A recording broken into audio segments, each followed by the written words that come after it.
Hey everyone and welcome back. Today's video is going to be a little bit different to my typical video, as today we are going to be reacting to one of Graham Stephan's videos from about a year ago called How to Beat the Stock Market in 2019. And I know that this video is very old. However, the YouTube algorithm served it up to me on my homepage, and considering that real estate is Graham's bread and butter and he was talking about the stock market, I thought that it would be an appropriate video to share my thoughts on it, coming from someone whose bread and butter is investing in the stock market and specifically trying to outperform the stock market over the long term. So essentially today we are going to be watching Graham's video, and I will be stopping it at various points throughout the video to share my thoughts as to whether I agree with what he's saying, whether I partially agree, or whether I completely flat out disagree. And also throughout I will be sharing my own opinion about how I think you can outperform the market, not just in 2019 or 20, but hopefully over the very long term. If you enjoy this kind of video every now and then on my channel, then the best way that you can show me is by leaving a like on the video and also letting me know your thoughts down in the comment section below.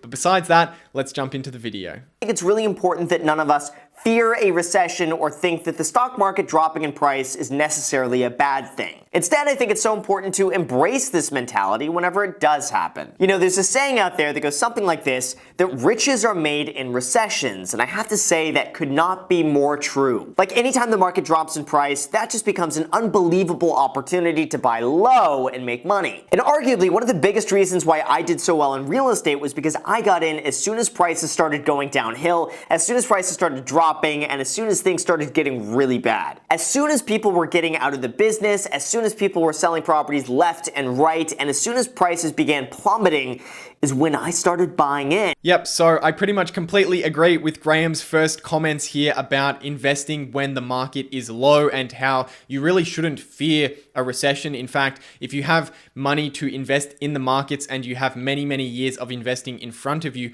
a recession is actually the best time to start investing. And the reason why is because even if a recession is only going to last for 6 months or 12 months or even 18 months, and then businesses are going to improve again, the stock market typically goes down substantially because a lot of investors are focused on the short term. So if you have a long-term perspective, if you're willing to wait and let your investments compound, and you're okay with investing during a recession and seeing some of the stocks in your portfolio be down 10, 15, 20, 30%, if you're okay with that, then you can hold on to great businesses, and over the long term, as that recession ends, investors will come back to the market and start bidding up prices again. So I think it's certainly true that a recession, while it kind of seems scary, and there's obviously a lot of negative things around a recession that are not good, if you have the capability to invest during a recession, typically it is the best time to do so. It's the best time to find great businesses that are on sale while everything has been pushed down because of the broad economic problems. Does go down in value, statistically the best thing you could possibly do is to smash that like button if you haven't done that already. Leave a like. Just kidding. The real answer when it comes to this is that the best thing to do is absolutely nothing. That's right, it's to do nothing. Studies have shown that market timing rarely ever works consistently, and that it's nearly impossible to predict when the market is going to drop in value and when it's going to skyrocket back up in value. And sure, some people might get lucky with timing the market here and there, but being able to do this long term, accurately, and consistently is pretty much not going to happen. Yep. Absolutely agree with this. There is no point in trying to time the market. There's no point in trying to figure out when the entire stock market has reached a bottom or reached a peak and is ready to come down, or whether the stock market has reached the bottom and is ready to go up. Or even on an individual business, it's impossible to do. And the reason why follows on from what we were talking about in the previous section of the video, in that what happens in the short term to the market is very much impacted by what investors think is going to happen over the next 3 or 6 months. And that changes a lot. Even if we're not in a recession, even if everything is going fine, there are a lot of bumps typically in the movement of stock prices over time, simply because bits of news come out here and there and people get really scared about something really bad happening to one of their investments. And that pushes around stock prices on a day-to-day, week-by-week, and month-by-month basis. And for investors like myself and many of my viewers who are trying to outperform the market, trying to figure out when to buy into a business and when to sell out of a business, it's super important to make a clear distinction between timing the market, trying to figure out where the bottom is and where the top is, and buying businesses when they're undervalued. And let me explain what the key distinction between those is. When I'm investing in an individual business, I come up with a projection of what I think the future cash flows of that business will be, what I think it can deliver to me in terms of a stock price going up, and in cash dividends that are paid directly to me. What can this business return to me? And when the comparison between what I think I can get from that business and its price is favorable, so in other words, I can pay a little bit and get a lot back over the next 10 years. When it's like that, I will be investing in that company. But that is not timing the market, because when I do that, sometimes the stock goes up over the next few months. Sometimes it goes further down. In fact, many of my investments, I've made an investment. I've looked at the relationship between what I pay for that stock and what I think I can get back from it. And the relationship looks good, so I invest. And then the stock still falls another 50% because that's what the stock market does in the short term. I have no idea where the stock is going to move in the short term, but I can make calculated decisions about when to invest in businesses. And as I said earlier, as long as you're willing to hold onto those businesses through all of the bumps in the road, and as long as your calculations are reasonable about what you can expect to get back from that business, then it really doesn't matter what happens in the short term. Over the long term, that business will produce cash flow and you will get your return that you're expecting. They analyzed the investing data between 5 different groups of investors between 1993 and 2012, and this is what they found. The first type of investor invested $2,000 at the absolute lowest price point of each and every year. The second investor just invested $2,000 at the very beginning of each and every year. The third investor just invested an equal portion of the $2,000 each and every month throughout the entire year. The fourth investor invested $2,000 at the absolute highest price of each and every year, and the fifth investor just didn't do anything and kept the money in cash, just waiting for a market crash. Now, it was found that obviously the best investor from the entire group was the one that invested each and every year at the lowest possible price, and at the end of those 20 years had a total investment of $87,004. But now the surprising result when it came to this was that the second investor, the one who invested $2,000 each and every year, just at the very beginning, had a total investment return of $81,560. That's only $5,300 less than the investor who had literally perfect timing each and every year, down to the exact day for 20 years. Then of course we have the third investor who just invested an equal portion of that $2,000 each and every month, who didn't come too far off, with a total investment return of $79,000. Okay, so we don't need to watch the rest of that clip in order to understand where he's going with this. Basically, he's showing a hypothetical study. So that's the first thing to mention, is that he's showing a hypothetical, right? They've just looked at data and said, what if investors did this compared to what if investors did this? It's not actually a study of real investor behavior, but that's nitpicking.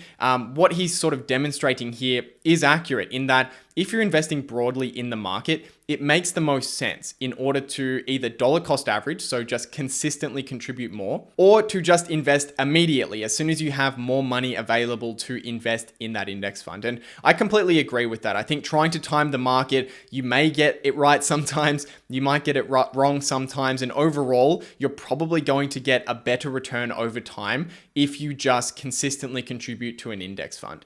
I don't disagree with anything that Graham says here. The only thing that I would add is that he's talking strictly about a hypothetical study about people investing in an index fund. This has nothing to do with investing in individual businesses, which I think that you can reasonably estimate, if you deeply understand the business, that you can reasonably estimate what you can get out of that business.